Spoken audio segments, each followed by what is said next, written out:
Vážení priateľ... Okay.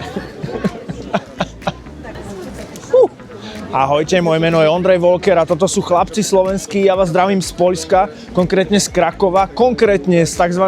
Rímku hlavného alebo hlavnej tržnice na jednom z najstarších a najväčších námestí v strednej Európe a v najstarších vianočných trhoch v Poľsku. Ideme si to tu pozrieť, okoštovať, porovnať, čo tu majú dobre, čo tu majú iné a ako to tu vyzerá. Tak dúfam, že sa tešíte a poďte to s nami celé skontrolovať. Krakov je jedno z najväčších miest v Poľsku, dokonca druhé najväčšie hneď po hlavnej Varšave. Má okolo 800 000 obyvateľov a žije to turizmom pomerne veľa. Možno vám to pripomína Viedeň a neviem, či tých koníkov tu nie je dokonca aj viac. Punč nemajú, majú varené vínka rôzneho typu. My sme si dali nealkoholické, malé za 30 zlotých, čo je asi 7,50. Nie je to úplne lacné. Ak tu čakáte niečo lacné, možno vás sklamem. Môžeme si to porovnať s Bratislavou alebo s Košicami, kde tie vína varené a punče začínali niekde okolo 3 eur. Tuto je to výrazne viac na sever. Aj geografické cenovo. Moja tradičná záležitosť je skúšať miestne kašny. Pochybujem teda, že funguje, ale môžeme aspoň si zatočiť. Nič, poďme radšej na tie kolená alebo kapusty, alebo čo to tu majú. Kuchyňa Poľska. Tam je zapiekanka, taká tradičná dlhá poľská bageta s hubami a s rôznymi vecami zapečenými. Ja si myslím, že vynechať tradičnú poľskú polievku žurek na vianočných poľských trhoch by bol hriech. 35 zlotých je rovnaká cena, ako sme platili za víno, čiže nejakých plus minus 7 eur. Žurek. One, please. Proszę. Ďakujem. Voní dobře. Pravda, že.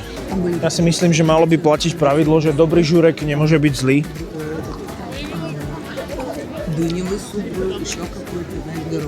Určite áno. A na to, že tuto hneď vedľa pečú čerstvý chlebík, tak toto sme dostali k tej polievke. A to je akože veľký mínus. Vôbec. Hello. Yes, 2 times, please. Separate? Yep. 26 zloté. 26 zlotých, čiže to sme na nejakých 5 eurách plus minus. Thank you so much. Have a nice day. Dámy a páni, oštiepok so slaninkou a s brusnicou. 5 eur, čiže zhruba 3 eur jeden kúsok.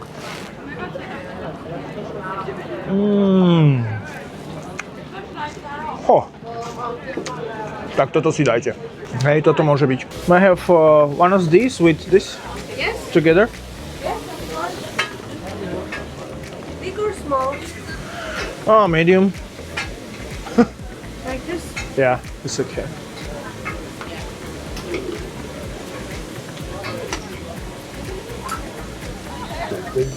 $125. 30 eur, dámy a páni, tento tanier, ako som hovoril, ak by ste chceli sa lacno najesť, tak ako sem nechoďte, no. To je moja rada. Takže máme pečené koleno, ale vidíš ty, varené, alebo nejaké také.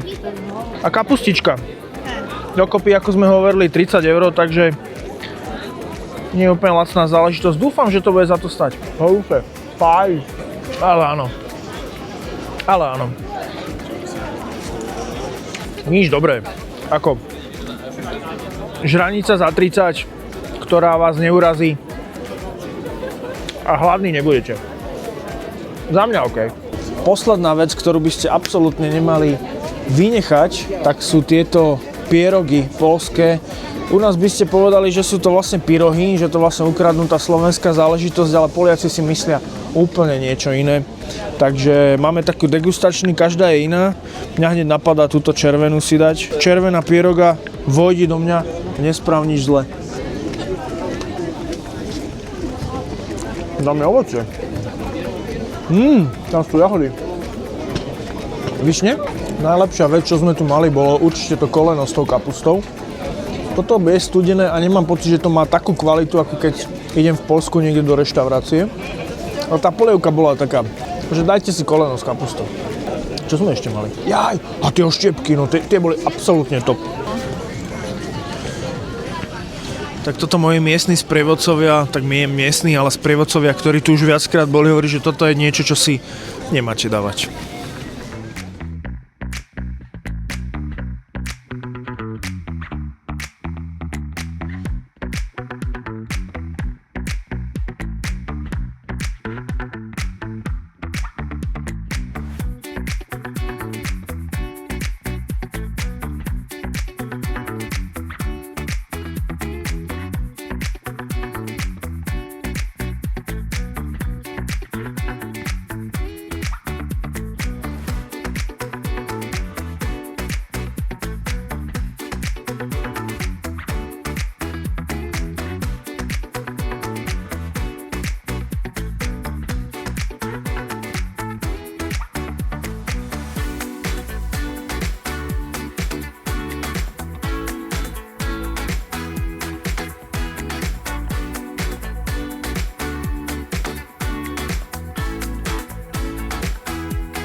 No, tak práve ste počuli trúbku z kostolnej veže Panny Márie, ktorá sa vždy vraj takto zadrhne uprostred piesne. Je za tým legenda o lukostrelcovi, ktorého trafili pri varovaní pri vpade pred Tatármi.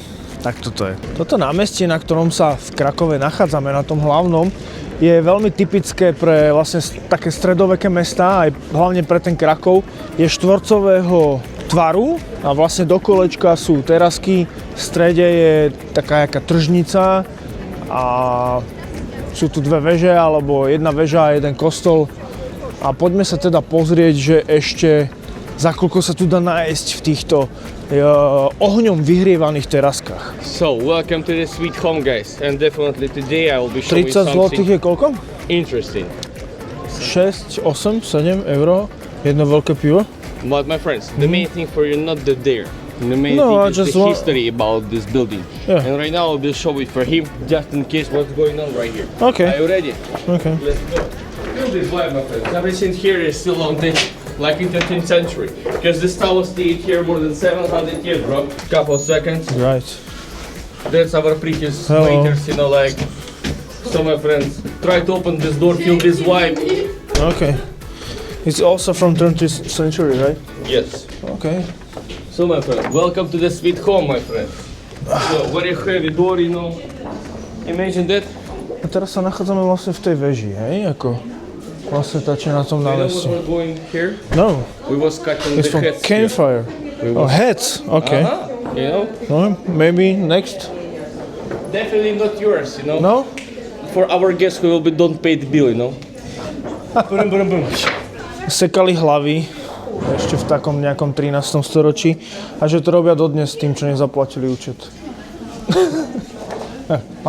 Pán chce byť Right vtipný. here, the 500 years old pictures. OK. And this is the real view of the Krakow, like a lot of years ago. OK. Like you see, nothing real was changing. The real kings was sitting here, you know? Okay. And if you want to enjoy some liquid of happiness, Takže, you're already on the correct place. takže keď Also, Šlivovica we have too. Takže kedysi tu jedli králi a dnes sa môžeme na to pozrieť. No a ešte ikonická hlava nejakého rímskeho vojaka alebo cisára, alebo čo to bol, kto? Eros Bendato. Excuse me, sir. Sorry. Yeah? Do you know why we have a monument of the Tell me, yeah. Because we was cutting the heads Yeah, downstairs. okay. It's And from... was also jail No, že inside. preto je tu teda ten pán od tej reštiky, ktorý mal trošku zjavne vypité a dosť si aj vymýšľa, tak nám hovorí, že preto je tu hlava, pretože tam dole sekali tie hlavy, no a... I'm sorry, you okay? Oh, here. I'm sorry. A tá vyzerá, že ide, kámo. Ha! Ha! Čo si? 17. decembra voda v studni na námestí mrzne mínus Poľsko? Není problém.